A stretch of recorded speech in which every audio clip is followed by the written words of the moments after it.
The snowy parking lot along the LaValle Creek road is framed by frosty branches and a gray blanket of fog this morning. I glimpse a Townsend's solitaire as it flushes from the hawthorns, flashing the pale stripe in its gray wings. The solitaire flutters over the grassland of the hillside, then disappears back into the hawthorns of the draw. On the other side of the road, the trees of the dry forest rise up next to us, ponderosa pines and Douglas firs. Occasionally, we can hear the yank, yank of a red-breasted nuthatch from the conifers.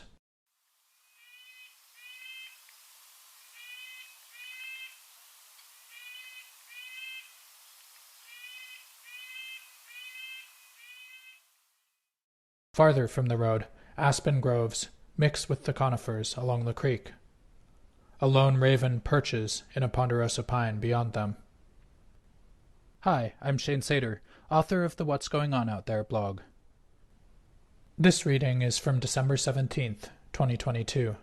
It's titled, Counting the Birds of LaValle Creek in the Fog. If you're a more visual person and want to follow along with text and photos while you listen, you can also find this story on my website, what'sgoingonblog.org.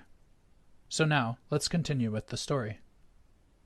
The mix of habitats in the LaValle Creek drainage is impressive, and we're trying to cover the area thoroughly today, censusing birds as part of the Missoula, Montana Christmas Bird Count, or CBC.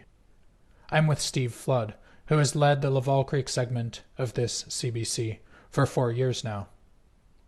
You can essentially walk from sagebrush and bunchgrass, and in about a mile up here you'll see grand firs, Steve says.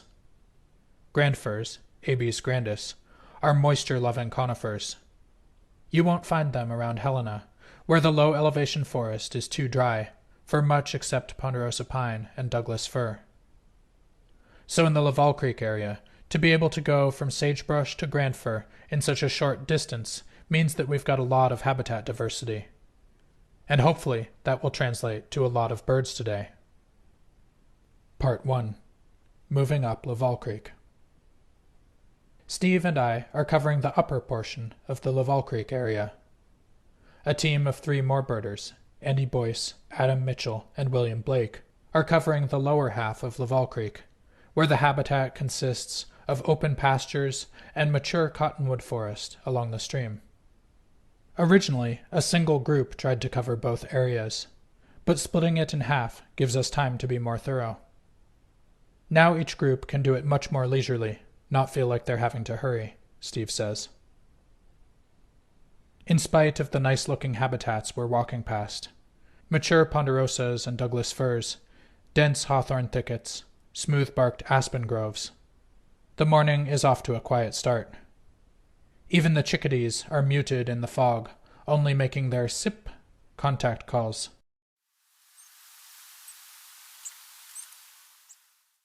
Since they aren't giving their distinctive chickadee-dee-dee calls, we're forced to listen and look extra hard to try to distinguish black-capped from mountain chickadees.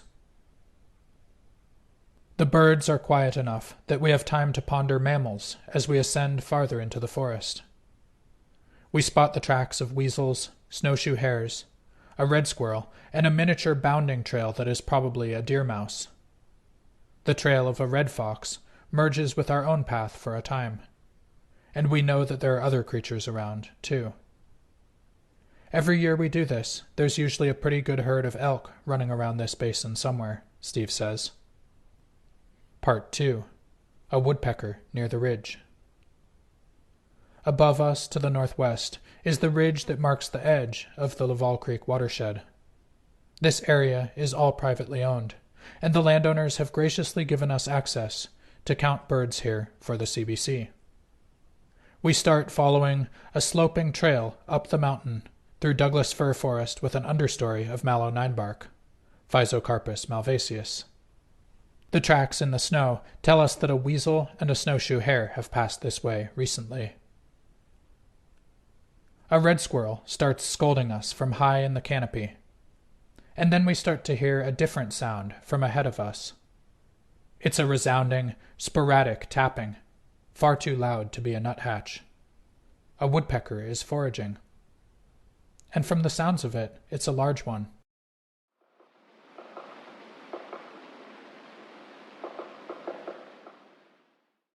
That's really heavy hammering, Steve says. I think it's a pileated. But foraging sounds can be trickier to identify than songs and calls. Is it really a pileated woodpecker? We locate the ponderosa pine snag, where the woodpecker is hammering. But of course, it's foraging on the far side of the tree, completely hidden by the trunk. It's so loud. It must be a pileated woodpecker, we think. Still, I start making a wide circle downhill, trying to see the far side of the snag without disturbing the woodpecker. The tapping falls silent. Then it starts up again. Finally, I see a head and a powerful beak attacking the edge of the snag. But this bird is way smaller than I was expecting, and its belly is white.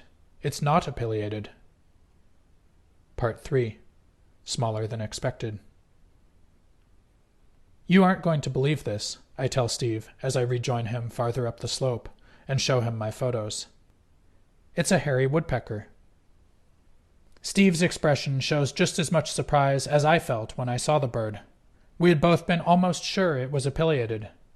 How can a bird as small as a hairy woodpecker make such a large noise?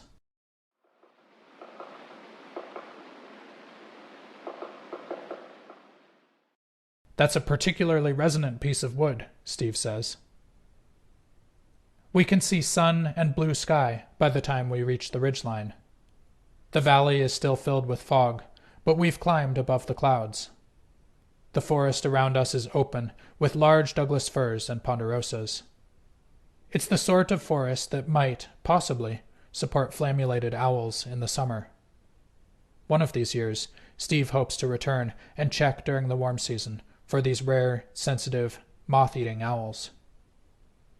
But in December, any flammulated owls are long gone. In their place, we're hearing the occasional kip-kip of a few red crossbills, drawn here by the conifer seeds.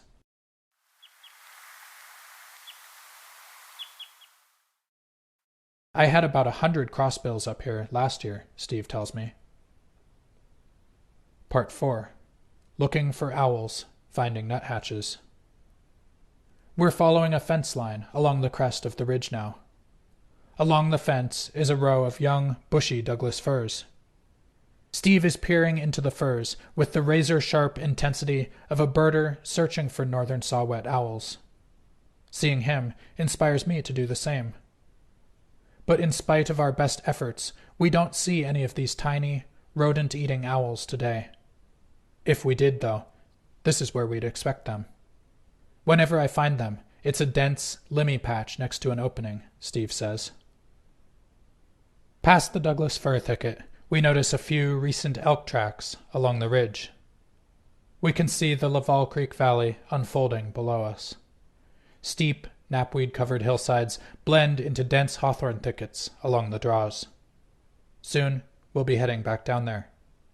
If we're lucky, we may find a long-eared owl, a ruffed grouse, or some American tree sparrows among the hawthorns. But we aren't quite done counting birds on the ridge itself yet. We hear the hoarse calls of a single Clark's nutcracker in the distance.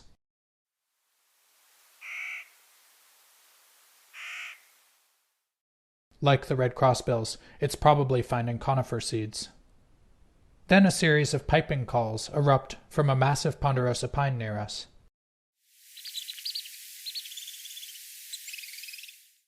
Pygmy nuthatches. And they aren't alone.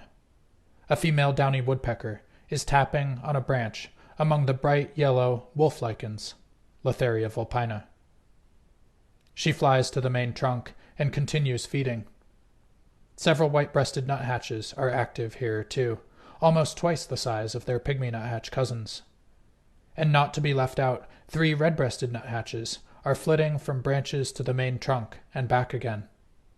These aren't our first nuthatches of the day, but it's exciting to see all 3 of Montana's nuthatch species in a single tree. Part 5. What we see and what we don't. We begin descending the knapweed-covered hillside, heading for the hawthorns. A few years ago, Steve found a flock of gray partridges on this hillside, but today the ranks of knapweed are still and birdless. As always when birding, we're paying close attention to the habitats we're moving through. We're noticing patterns and thinking about trends. It's not just about what we are seeing today, but also what we aren't. No flickers yet, I comment. Yeah, that's kind of bizarre, actually, Steve replies. He looks back up the hill, scanning the tops of the Douglas firs for a perching red-tailed hawk. That's another common bird that we haven't seen yet today. And although we've played tag with flocks of mountain chickadees, black-capped chickadees, and nuthatches through the forest, we haven't seen or heard a single golden-crowned kinglet today. It's quite a contrast from the spruce cottonwood forest of the Swan Valley, where 2 days ago golden-crowned kinglets were one of the commonest birds. Part 6. The Hawthorns of LaValle Creek. We split up as we get to the hawthorns, one of us taking each side of the thicket. If one of us flushes a long-eared owl, hopefully the other one will see it. But the first thickets we check are silent. Except for an occasional black-billed magpie, the birds are absent. It's only when we're checking our final hawthorn draw, approaching the parking area, that we start to find some more birds. All of a sudden, it seems like the chickadees are everywhere.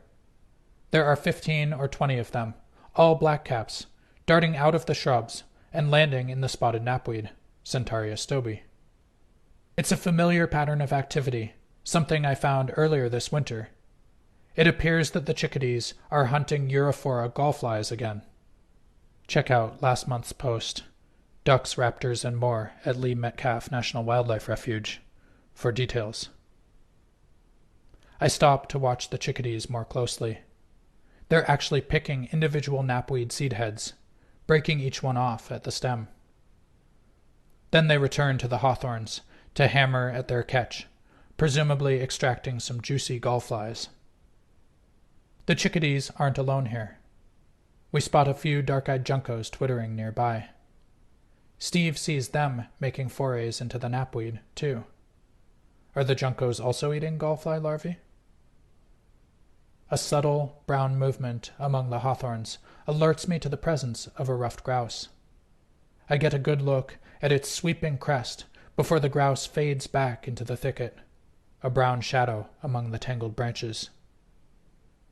A few American goldfinches perch briefly in the tops of the bushes, taking off with a cascade of musical perchicory calls.